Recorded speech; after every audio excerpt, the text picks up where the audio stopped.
আসসালামু আলাইকুম রহমতুল্লাহি ওবরাকাতু। আজকে আলোচনা করব সূরা তাকাসুর নিয়ে।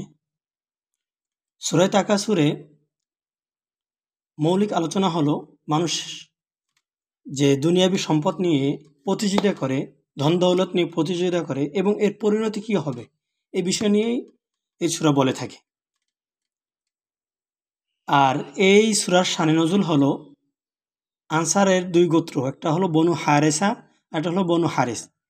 এই দুই গোত্র তারা তাদের বংশের সম্মানিত লোকদেরকে নিয়ে গর্ব করত, অহংকার করত। এমনকি যারা জীবিত তাদেরকে নিয়ে তো গর্ব করতই, যারা মৃত তাদেরকে নিয়েও গর্ব করত।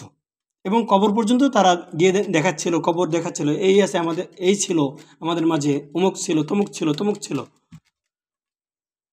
অনুরূপভাবে অপর গোত্র একই কাজ করতে লাগলো। তখন আল্লাহ পাক এই সূরাটি নাজিল করেন।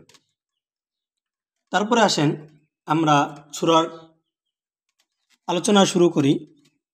আউযু বিল্লাহি মিনাশ শাইতানির রাজিম, বিসমিল্লাহির রহমানির রহিম। আলহাকুমুত তাকাসুর, ধন সম্পদের প্রতিযোগিতা তোমাদের গাফিল করে দিয়েছে। এর ব্যাখ্যায় একটা হাদিস উল্লেখ করতে পারি, যেটা সহিহ মুসলিমে আছে। মুতাররফ তার পিতা থেকে বর্ণনা করেন যে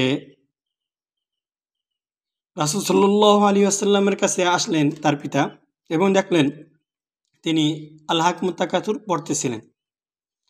এবং রাসূল সাল্লাল্লাহু আলাইহি ওয়াসাল্লাম তখন বললেন, আদম সন্তান বলে আমার সম্পদ তোমার সম্পদ, কিন্তু হে আদম সন্তান, তোমার তো কোনো সম্পদই নাই। যা খেয়েছো শেষ করেছো, পরেছো, জীর্ণ করে ফেলেছো এবং সদকা করেছো এবং সেটা চলে গেছে আল্লাহর কাছে। এছাড়া যা আছে সেটা তো শেষ হয়ে যাবে। ফাদাহিবুন ওয়া তারিকুহু লিন্নাস।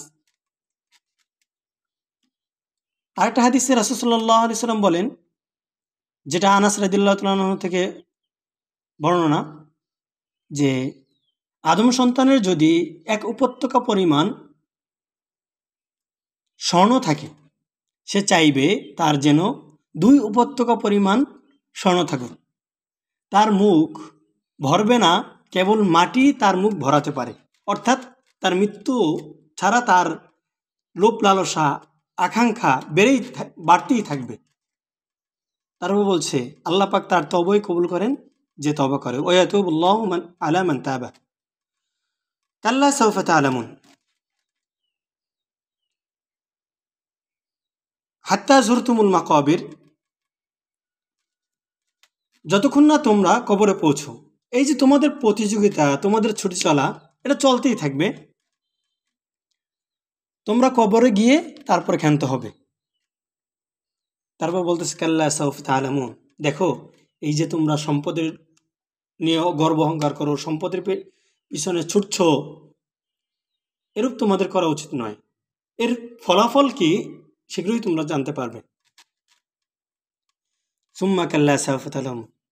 আল্লাহ পাক আবারও ধমক দিয়ে বলতেছেন যে দেখো এই যে এই ধরনের কাজকর্ম করছো, এ সম্পর্কে কিন্তু শীঘ্রই জানতে পারবে। তখন কিন্তু আফসোস ছাড়া আর কিছুই থাকবে না।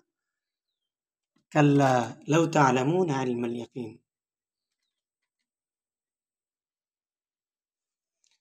যদি তোমরা নিশ্চিত জ্ঞান রাখতে, নিশ্চিতভাবে জানতে, তাহলে তোমরা নিজেদেরকে ধোঁকায় ফেলতে না, তোমরা এই সম্পদের পেছনে ছুটতে না।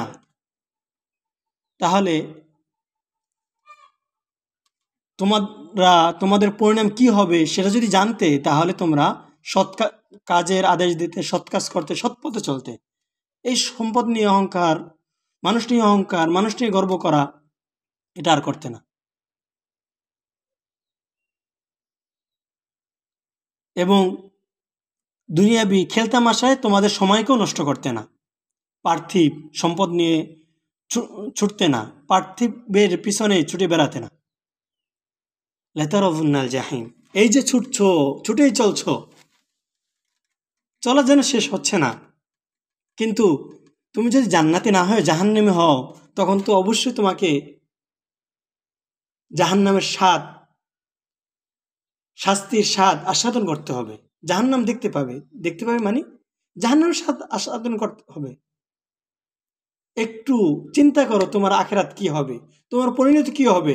তুমি যে এই খেয়াল তামাশায় মত্ত আছো, দুনিয়াবীর লোভ লালসায় মত্ত আছো এবং গর্ব অহংকার নিয়ে ছুটে বেড়াচ্ছ, পরিণতি কি হবে তোমার। অনুরূপভাবে আল্লাহ পাক আবার বলতেছেন সুম্মা লাতারাউন্নাহা আইনাল ইয়াকিন, অতঃপর তোমরা চাক্ষুষ প্রত্যয় দেখবে সেটা জাহান্নামটা। চাক্ষুষ প্রত্যয় বলার উদ্দেশ্য কি? কারণ হলো তোমরা স্বচক্ষেই সেটাকে দেখবে, এতে কোনো সন্দেহ নাই, এমনভাবেই দেখবে জাহান্নামটা।